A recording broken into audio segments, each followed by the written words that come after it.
Rumpelstiltskin. A fairy tale retold. Once upon a time, there was a miller. He was proud, and he wanted to make everyone, including the king, think that he was very wealthy. So the poor miller bragged to everyone that his daughter was special because she could spin straw to gold. When the king heard about this, he commanded the miller and his daughter to appear before him. The king wanted proof that the young woman could indeed spin straw into gold. The royal guards locked the girl in a room filled with straw, and in the middle was an old spinning wheel. The young woman did not have any idea on how to turn straw into gold. Yet she tried and tried, but she just couldn't turn straw into gold. Midnight came, and the young woman began to cry, since she knew that misfortune awaited her in the morning. As she cried, a small goblin-like creature suddenly appeared. "Who are you, and how did you get inside this locked room?" "Oh, that's not important. What's important is that I'm here to help you." "What do you mean? Can you spin straw into gold?" "I surely can. In exchange for something, of course." "Well, I have this necklace made of glass. It was from my mother," the girl said in a hesitant voice. "That will do. That will do," the little goblin man said as he danced his way to the spinning wheel. Then, to the girl's amazement, the creature began to spin straw into gold. The next day, when the guards opened the room, threads of gold spilled out. Every bit of straw had been spun into gold. Everyone in the kingdom was amazed, especially the king. Then the king placed the girl in another room, filled with straw, and again told her to turn everything into gold. That night, the young lady cried again because she could not turn straw into gold. At the stroke of midnight, however, the little goblin man appeared again. "Don't worry, I can turn all of the straw into gold. But what can you give me in return?" The girl hesitated as she looked at the simple ring on her finger.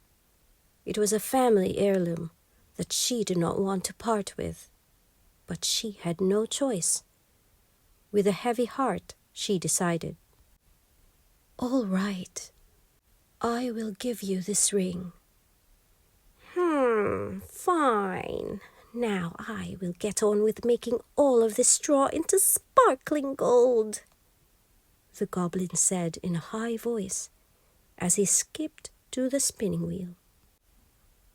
On the third morning, everyone in the kingdom was again amazed, as the room that had been filled with straw was now overflowing with gold.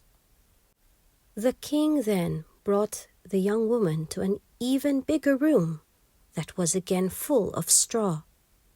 Then he said, "This is the last time that I will command you to turn straw into gold. Do this, and I will marry you. If you fail, then you await a terrible punishment." On that third night, the young woman felt hopeless. even if the little goblin man did appear, she had nothing left to give him. At the stroke of midnight, the creature appeared. "I can turn all of this into gold so that you can marry the king.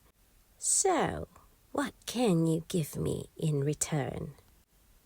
"I have nothing else except the clothes on my back," the young lady said in a hopeless tone. "Well, how about a promise?" A promise?" she asked in an uncertain voice. "Yes. Give me your word that you will give me your firstborn royal child." "All right, I promise." The young woman agreed because she never really thought that the king would actually marry her. Once the promise was given, the little goblin man happily danced to the spinning wheel to do his magic again. The next day, the king smiled in satisfaction when he saw the room filled with gold. The king wasted no time in marrying the miller's daughter. It wasn't long when the royal couple had their first child. One night, as the new queen was putting her newborn baby to bed, she heard a voice. "Greetings, dear queen.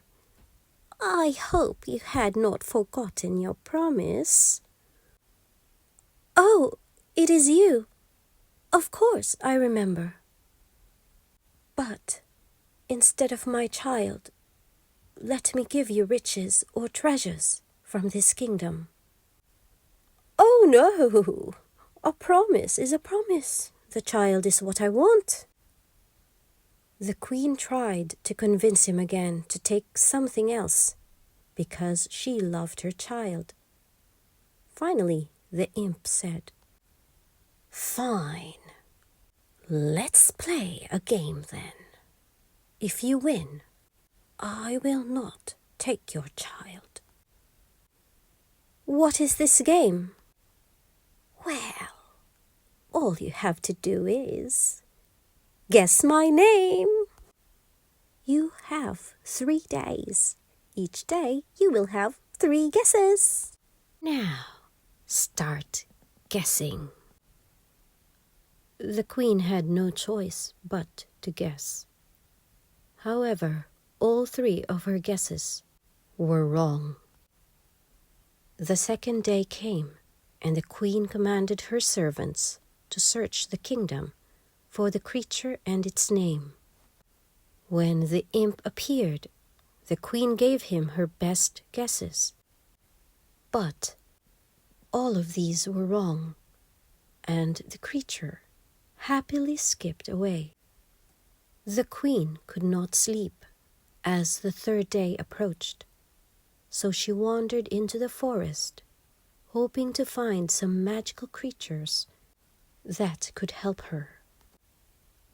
She came upon a very old cottage in the woods, and there, dancing around a campfire, was the little goblin man.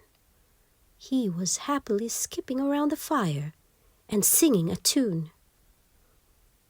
"Oh, happy, happy day, I'll take the prince away.